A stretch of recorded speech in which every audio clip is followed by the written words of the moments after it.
എല്ലാവർക്കും നമസ്കാരം. സീരിയൽ മാന്യ വെറൈറ്റി സ്റ്റോറീസിൻ്റെ ഏറ്റവും പുതിയൊരു വീഡിയോയിലേക്ക് എല്ലാവർക്കും സ്വാഗതം. അപ്പോൾ ഞാൻ എത്തിയിരിക്കുന്നത് നമ്മുടെ മൗനരാഗം സീരിയലിൻ്റെ നാളത്തെ ആ ഒരു സൂപ്പർ ഹിറ്റ് പ്രൊമോ വിശേഷമൊക്കെ ആയിട്ടാണ്. നേരെ നമുക്ക് ആ ഒരു കഥയിലേക്ക് പോയാലോ. അങ്ങനെ നമ്മുടെ മനുവിൻ്റെ കല്യാണം വളരെ ഗംഭീരമായിട്ട് തന്നെ കഴിഞ്ഞിരിക്കുകയാണ്. അപ്പോൾ പുള്ളിക്കാരനാണെങ്കിലോ മധുവിനെയും ഒക്കെ കൂട്ടി വലതുകാല് വെച്ച് ആ ഒരു ഗ്രഹപ്രവേശ ചടങ്ങ് വരെ ഗംഭീരമാക്കി നടത്തുകയാണ്. പിന്നീടാണെങ്കിലോ നമ്മളെ കാണിക്കുന്നത് രാഹുലിനെയാണ്. രാഹുലാണെങ്കിൽ കല്യാണമൊക്കെ കഴിഞ്ഞു നേരെ ചെല്ലുകയാണ് നമ്മുടെ സരയുടെയും ശാരിയുടെയും അടുത്തേക്ക്. അപ്പം ശാരിയാണെങ്കിലോ എവിടെയായിരുന്നു മനുഷ്യ ഇത്രയും നേരം? നിങ്ങൾ ഈ സിറ്റി തന്നെ ഉണ്ടെന്ന് അറിഞ്ഞിട്ട് ഞങ്ങൾ വിളിച്ചിട്ട് ഫോൺ പോലും നിങ്ങൾ എടുത്തില്ലല്ലോ എന്ന് ചോദിക്കുമ്പം അത് മോള് വിളിച്ചപ്പോൾ ഞാൻ പറഞ്ഞതാണല്ലോ ഒരു കല്യാണ ഫംഗ്ഷൻ അറ്റൻഡ് ചെയ്തുകൊണ്ട് നിൽക്കുകയാണെന്ന്. അല്ല, ആരുടെ കല്യാണമായിരുന്നു എന്ന് ശാരി തിരക്കുകയാണ്. അപ്പം നമ്മുടെ മനുവിൻ്റെ ഒരു കൂട്ടുകാരൻ്റെ ആണ് എന്നൊക്കെ പറഞ്ഞ് രാഹുൽ ഒരുവിധം തടി തപ്പുകയാണ്. അല്ല മോളെ സറിയൂ, നിൻ്റെ അടുത്ത് മനു കല്യാണത്തിൻ്റെ കാര്യങ്ങളൊന്നും പറഞ്ഞില്ലേന്ന് ചോദിക്കുമ്പം ഇല്ലച്ചാ, എൻ്റെ അടുത്ത് ഒരു കാര്യങ്ങളും പറഞ്ഞില്ല. എന്തായാലും ഈ നാട്ടിൽ നിൽക്കുന്നതേ എനിക്കിഷ്ടമല്ല. എത്രയും പെട്ടെന്ന് തന്നെ ഈ നാട് ഇന്ന് പോകണം. വിദേശത്തേക്ക് പോയിട്ട് മനുവേട്ടൻ്റെ കൂടെ സുഖമായിട്ട് ജീവിക്കണം. പക്ഷേ അതിനൊരു തടസ്സമുണ്ട്. ഇനിയിപ്പം ഡെലിവറി ഡേറ്റൊക്കെ അടുത്ത് വരുന്നത് കൊണ്ട് പെട്ടെന്നൊന്നും ഇതുപോലെ ഫ്ലൈറ്റിൽ യാത്ര ചെയ്യാനൊന്നും പറ്റത്തില്ലല്ലോ. അതൊക്കെ ആലോചിക്കുമ്പം ഒരു ചെറിയ വിഷമമൊക്കെ ഉണ്ട്. മിക്കവാറും എൻ്റെ ഡെലിവറി നാട്ടിലാകാനാണ് സാധ്യതയെന്ന് ഇവളിങ്ങനെ അച്ഛൻ്റെ അടുത്ത് പറയുകയാണ്. അപ്പോൾ രാഹുലാണെങ്കിലോ മിക്കവാറും നല്ല മോളെ, നിൻ്റെ ഡെലിവറി നാട്ടിൽ തന്നെ ആയിരിക്കും. അതും ഈ അച്ഛൻ്റെ കാരുണ്യത്തിലായിരിക്കും നിൻ്റെ കാര്യങ്ങളൊക്കെ നടക്കുന്നത്. നീ വലിയ കാര്യത്തിന് പറയുന്നുണ്ടല്ലോ അവൻ ഇങ്ങനെയാണ്, നിൻ്റെ കെട്ടിയവൻ അങ്ങനെയാണ്. പക്ഷേ അവൻ നിന്നെ ഇട്ട് വേറെ ഒരു കൂട് തേടി പോയിരിക്കുകയാണ്. അങ്ങനെയൊക്കെ നമ്മുടെ മനുവിനെ കുറിച്ചിട്ട് രാഹുൽ മനസ്സിലിങ്ങനെ ആലോചിക്കുമ്പം സരയു ചോദിക്കുന്നുണ്ട്, എന്താ അച്ഛാ, എന്താ ഇതിനു വേണ്ടി ചിന്തിച്ചിരിക്കുന്നത്? അച്ഛൻ ഒന്നുകൂടി ആ ഡോക്ടറിനെ പോയി കാണുന്നത് നല്ലതായിരിക്കും. എന്തായാലും അച്ഛൻ്റെ വട്ട് കംപ്ലീറ്റ് മാറിയോന്ന് എനിക്കൊരു സംശയമുണ്ടെന്ന് പറഞ്ഞു. അപ്പോൾ ഇത് കേൾക്കുമ്പോൾ ശാരിയാണെങ്കിലോ ശരിയാ മോളെ, ഇങ്ങനെ പൂർണ്ണമായിട്ടും ശരിയായി വന്നിട്ടില്ല. എന്തായാലും ഇയാളുടെ ഈ ഒരു വട്ടും വെച്ച് ഇനി മനുമോനോട് പറയണം അവൻ്റെ ഒരാവശ്യത്തിനും ഇയാളെ കൂടെ കൂട്ടരുതെന്ന്. നീയൊക്കെ സപ്പോർട്ട് ചെയ്തോടി, നീയൊക്കെ സപ്പോർട്ട് ചെയ്തോ, എനിക്കൊരു പ്രശ്നവും ഇല്ല, നിനക്കൊക്കെ വരാനുള്ളതൊന്നും വഴി തങ്ങില്ലല്ലോ എന്നൊക്കെ പറഞ്ഞ് ഇങ്ങനെ മനസ്സിലിങ്ങനെ ആലോചിക്കുകയാണ്. പിന്നീടാണെങ്കിലോ നമ്മളെ കാണിക്കുന്നത് നമ്മുടെ കല്യാണിയും കിരണയിനെയും ഒക്കെയാണ്. അപ്പോൾ കല്യാണിക്ക് ഏറ്റവും വലിയൊരു പുരസ്കാരം ലഭിക്കാൻ പോവുകയാണല്ലോ. അതിൻ്റെ ആ ഒരു സന്തോഷമൊക്കെ അവളുടെ ഉള്ളിലുണ്ടെങ്കിലും നമ്മുടെ കിരൺ കൂടെ ഇല്ലാത്തതിൻ്റെ ആ ഒരു ദുഃഖമൊക്കെ ഉണ്ട്. അങ്ങനെ നമ്മുടെ കിരണും കല്യാണിയൊക്കെ കൂടി കുഞ്ഞിനെ കളിപ്പിച്ചുകൊണ്ട് നിൽക്കുകയാണ്. ആ സമയത്താണെങ്കിലും അയൽവക്കത്തെ വീട്ടിൽ നിന്ന് നമ്മുടെ രാഹുൽ കിരണിനെയും കല്യാണിനെയും ഒക്കെ നോക്കി ഇങ്ങനെ നിൽക്കുകയാണ്. എത്ര സന്തോഷമായിട്ടാണ് അവർ കഴിയുന്നത്, ഈ ഒരു സന്തോഷം എങ്ങനെയാണൊന്ന് ഇല്ലാണ്ടാക്കുന്നത് എന്നൊക്കെയുള്ള കാര്യങ്ങളൊക്കെ ഇയാളിങ്ങനെ മനസ്സിലാലോചിക്കുമ്പോഴത്തേക്കിനും അയാൾക്കൊരു കാര്യം ഓർമ്മ വന്നു.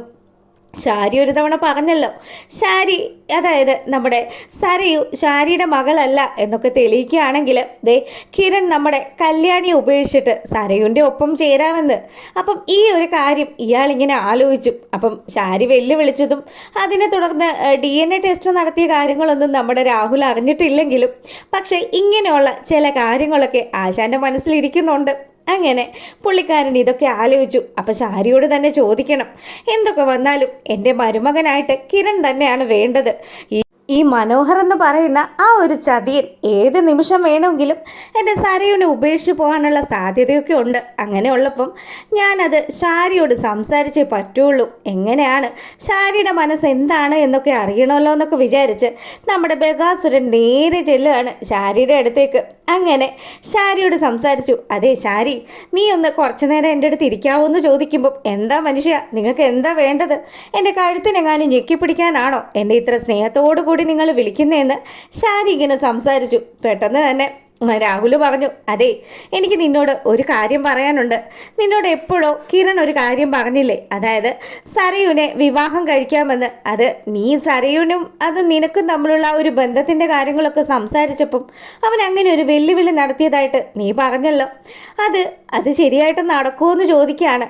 നിങ്ങളെന്താ മനുഷ്യ ഇപ്പം ഇങ്ങനെയൊക്കെ ചോദിക്കുന്നത്?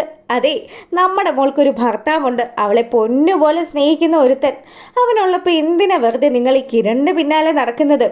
അങ്ങനെയല്ല ശാരി, സത്യങ്ങൾ നീ എന്നെങ്കിലും ഒന്ന് മനസ്സിലാക്കണം. ദേ, എനിക്കിതൊന്നും നിന്നോട് പറയാനും പറ്റത്തില്ല. ഞാൻ എങ്ങനെയാണ് നിന്നോട് ഇതൊക്കെ പറയാമെന്നും പറഞ്ഞ് രാഹുൽ തലയ്ക്ക് കൈ കൊടുത്ത് നിൽക്കുക. അപ്പോൾ രാഹുലിനൊരു കാര്യം പിടികിട്ടി. എന്തൊക്കെ വന്നാലും നമ്മുടെ സരയുവിനെ കിരണിൻ്റെ തലയിലേക്ക് കെട്ടിക്കൊടുക്കാൻ പറ്റും എന്നുള്ള ആ ഒരു ചിന്ത. അങ്ങനെ ഇയാൾ ഈ കാര്യങ്ങളൊക്കെ ആലോചിച്ച് ഇവിടെ നിൽക്കുമ്പോഴാണെങ്കിലോ നമ്മളെ കാണിക്കുന്നത് നമ്മുടെ മനുവിൻ്റെ ആ ഒരു ഫസ്റ്റ് നൈറ്റ് ഡേയ്സാണ്. അപ്പോൾ അതാ ഫസ്റ്റ് നൈറ്റ് ആയതുകൊണ്ട് തന്നെ പുള്ളിക്കാരൻ ഭയങ്കര നാണത്തിൽ കയ്യിലൊക്കെ കുറച്ച് മുല്ലപ്പൂവൊക്കെ ചുറ്റി ഒരു പുതുമണവാളൻ എങ്ങനെയാണോ ഇരിക്കുന്നത് അതേപോലെ ആ ഒരു ബെഡിലെങ്ങനെ ഇരിക്കുക. ഒരു നാണത്തോടു കൂടി നമ്മുടെ നിഷയാണെങ്കിൽ റൂമിലേക്ക് വന്നു. മനുവേട്ട പാല് കുടിക്കുന്നൊക്കെ പറഞ്ഞു. സോറി, മനുവേട്ടനല്ല, നമുക്ക് റോഹൻ എന്നൊന്നും വരില്ല കേട്ടോ, നമുക്ക് നമ്മുടെ മനു തന്നെയാണിത്. അങ്ങനെ പാല് കുടിക്കുന്നും പറഞ്ഞ് അവൻ്റെ കയ്യിലേക്ക് പാലൊക്കെ എടുത്തു കൊടുത്തു. അതിനുശേഷമാണെങ്കിലും മോള് പാലൊക്കെ പിന്നെ കുടിക്കാം, മോളിങ്ങ് വന്നേ, ഇവിടെ വന്നിരുന്നേ എന്നൊക്കെ പറഞ്ഞിട്ട് അവനാണെങ്കിൽ നിഷയെ പിടിച്ച സൈഡിലിരുത്തി. അതിനുശേഷം ദേ എത്രമാത്രം സന്തോഷമുണ്ടെന്നോ എനിക്ക്. എൻ്റെ അമ്മാവൻ മരിച്ച ആ ഒരു ദുഃഖമൊക്കെ ഇപ്പം ഞാനങ്ങ് മറന്നു. എന്താന്ന് വെച്ചാൽ ഞാൻ ഒരുപാട് പെണ്ണുങ്ങളെയൊക്കെ പോയി കണ്ടതാ, പക്ഷേ ഇത്ര കണ്ട് എൻ്റെ മനസ്സിനിണങ്ങിയ ഒരു പെണ്ണിനെ ഞാൻ ആദ്യമായിട്ടാണ് കാണുന്നതെന്നൊക്കെ ഇവൻ ഇങ്ങനെ പറയുമ്പോൾ നമ്മുടെ നിഷയാണെങ്കിലോ നാണം കൊണ്ട് തലകുനിക്കുകയാണ്. അങ്ങനെ ഇവരിങ്ങനെയൊക്കെ ഇരുന്ന് സംസാരിച്ചപ്പോഴത്തേക്കിനും നമ്മുടെ മനു പറയുന്നുണ്ട്, അതേ മോളുവിനെ കിട്ടിയത് എൻ്റെ ഭാഗ്യം തന്നെയാണ്. എന്തായാലും മോളുവിൻ്റെ കൂടെ എനിക്ക് അടിച്ചു പൊളിച്ച് ജീവിക്കണമെന്നൊക്കെ പറഞ്ഞു. അങ്ങനെ ഇവൾ ഈ കാര്യങ്ങളൊക്കെ കേട്ട് നിന്നപ്പം റോണിയേട്ടന് മറ്റെന്തെങ്കിലും കാര്യങ്ങളൊക്കെ എന്നോട് പറയാനുണ്ടോ? നമ്മളിവിടെ വന്നിട്ട് പ്രത്യേകിച്ച് റോണിയേട്ടൻ്റെ ആൾക്കാരെ ആരെയും കണ്ടില്ലല്ലോ, കുറച്ചകന്ന അമ്മായിമാരെയും അതുപോലെ തന്നെ ബന്ധുക്കളെയൊക്കെ മാത്രമല്ലേ കണ്ടുള്ളൂ എന്നൊക്കെ പറഞ്ഞു.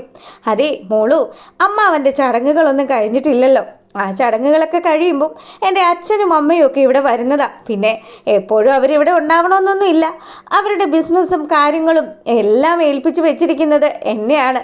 അതുകൊണ്ട് തന്നെ അവിടെ ആ ഒരു വീട്ടിൽ അവർക്ക് ഒതുങ്ങി കഴിയാനാണ് ഇഷ്ടം. അതുകൊണ്ട് നമ്മൾ ഈ ഒരു വീട്ടിൽ ആ ഒരു വീട്ടിൽ അങ്ങനെയായിരിക്കും കേട്ടോ ലൈഫ് എന്നൊക്കെ പറഞ്ഞു.